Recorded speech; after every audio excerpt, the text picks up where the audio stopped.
지난 10년간 매 시즌마다 나오는 이야기가 있습니다. 이번에는 다르다. 21년 예로 든다면 이번에는 다르기 때문에 더 올라간다 라는 게 대세였고, 21년 고점에서 이제 시작이다 라는 말이 많았었죠. 하지만 실제로는 그 이제 시작이다 라고 말하던 시점이 고점이고, 거기로부터 마이너스 50%, 60%, 70% 이상 폭락을 하게 됩니다. 2025년 현재도 마찬가지입니다. 이번엔 다르다. 그 고점에 관련된 것보다는 하락에 관련해서 이 지난 시즌들처럼의 폭락은 없을 것이다. ETF가 들어왔고 그 전통 자본들이 들어왔고, 그렇게 생각하신다면 이 알트 시즌에 대해서도 다시 한번 생각을 해보셔야겠죠. 왜냐하면 이전 시즌들과 다르게 비트에서 자금이 이동하지 않을 수 있다라는 거니까요.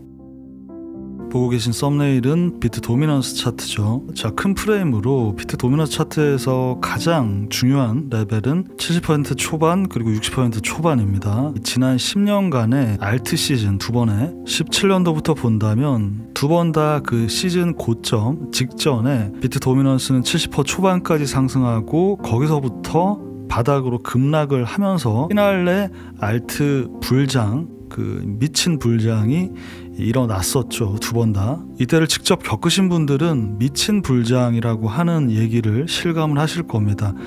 최근에 9월부터 10월, 11월, 12월 선물매매, 현물매매 많은 익절들을 해왔지만 단순 비교입니다만 요 정도였어요. 요 정도인데도 그만한 우리가 큰 기회들이 있었다라는 거. 이럴 때는 광기가 느껴지게 됩니다. 시장의 광기가. 하여튼 그러한 시기를 지금 이제 기다리는 건데, 인트로에 말씀드렸듯이 비트코인에 관련해서는 과거와 같은 80% 폭락은 없을 것이다. 왜냐하면 전통 자본들과 ETF들이 더 모으고 그것을 호드할 것이다 라고 생각을 하면서 알트 시즌은 동일하게 올 것이다 라는 것은 모순이죠. 결국 유동성의 문제인데, 그러니까 이번엔 다르다라는 게 실제로 다르긴 하죠. 상황이. 이 17년도는 지금과는 뭐 반대죠. 계속 호드하겠다 이런 분위기가 아니었기 때문에, 그리고 많은 알트들을 BTC 마켓과 이더 마켓에서 비트코인이 오르고 나면 옮겨서 거래를 했었고, ICO 붐이 있었어요. 그러니까 사실상 첫 알트 시즌이라는 거는 이때 생긴 거고, 그것을 불을 붙인 게 ICO 붐이다 라고 생각하시면 되겠고, 21년도에는 어땠냐?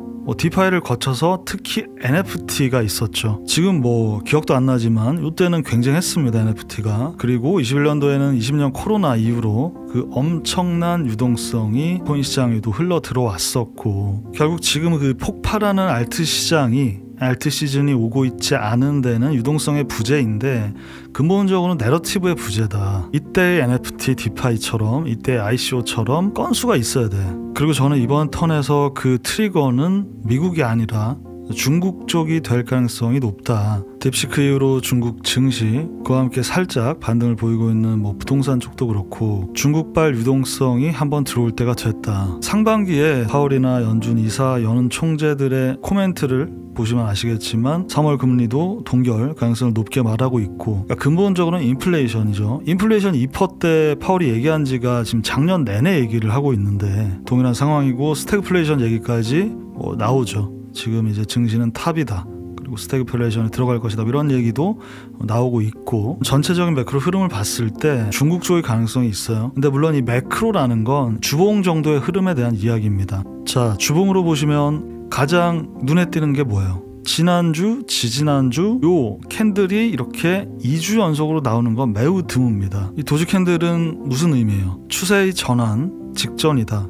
그리고 추세의 반전이죠. 주봉상 이런 캔들이 2번 이상 연속으로 나온 것이 언제냐? 요때 바닥에서 3주간 이러한 캔들이 나오고 나서 이제 상승을 시작했고, 위에서도 이러다가 이제 하락을 시작했고, 그럼 지금은 어떻게 볼 것이냐? 주봉상으로는 이 장대 음봉이에요. 이 캔들을 돌파하기 위한 시도를 계속 하고 있고 실패했고 다시 내려와 있는 겁니다. 그러니까 하락 추세 이후에 도지 캔들로 봐야 되는 거예요. 이 104K가 얼마나 큰 의미였는지를 계속 느끼실 겁니다. 2달 전 12월 중순에 104K의 의미에 대해서 아무도 얘기하지 않을 때, 그리고 대부분은 조정이라고도 인식하지 못하던 그 시점에 104K 조정의 의미는 매우 크고, 이것이 이번 시즌 첫 유의미한 조정이 될 것이다. 그 이후로 2달 동안 이 캔들 안에 있다. 그리고 이제 변동성의 끝에 와 있다. 이번처럼 그리고 그 이전에도 가장 중요한 고점들에서 예측하고 준비하고 익절할 물량들 익절하고 해왔느냐, 지난 몇 달을, 지난 1, 2년을. 그게 중요한 거예요. 시즌 고점에서 엑시트를 하는 게 가장 어렵고 모든 이들의 꿈인데, 단기 고점, 중단기 고점 하나 콜을 못 하는데 어떻게 시즌 고점을 예측할 수 있겠어요? 지난 일이니까 쉬워 보이는 거지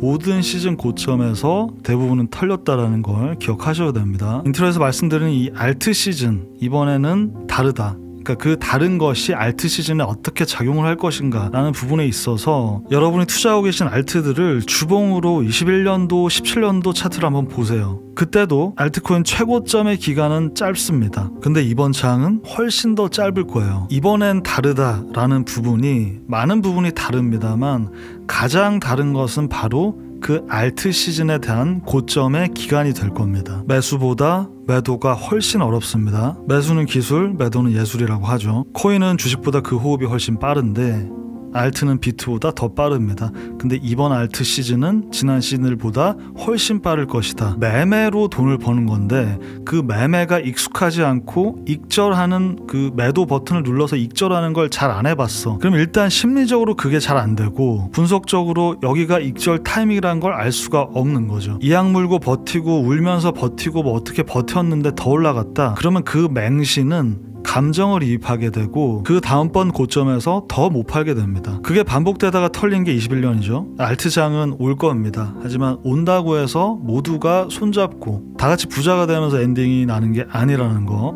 자, 비트코인 LTF상으로는 지난주 94K 언더를 줄 거라고 말씀을 드렸었고 터치하고 나서 9899가 저항대다라고 말씀을 드렸어요. 거기서 한번 눌렸습니다. 근데 지금 CME 갭이 바로 아래에 있어요. 요 94 언더까지는 아니어도 직전 저점 요 꼬리는 터치할 가능성이 높아요. 그러니까 95 언더죠. 이 부분은 계속 체크하면서 이더와 함께 멤버십으로 내일쯤 업데이트 하도록 하겠습니다. 최근 한 6개월 중에 2월이 가장 좀 지겹거나 어떤 분들에게 힘든 그런 달이었을 거예요. 항상 그 끝에는 트랜지션이 일어나기 때문에 이럴 때일수록 포커스 잃지 마시고 흐름을 타고 가져가 보도록 하시죠.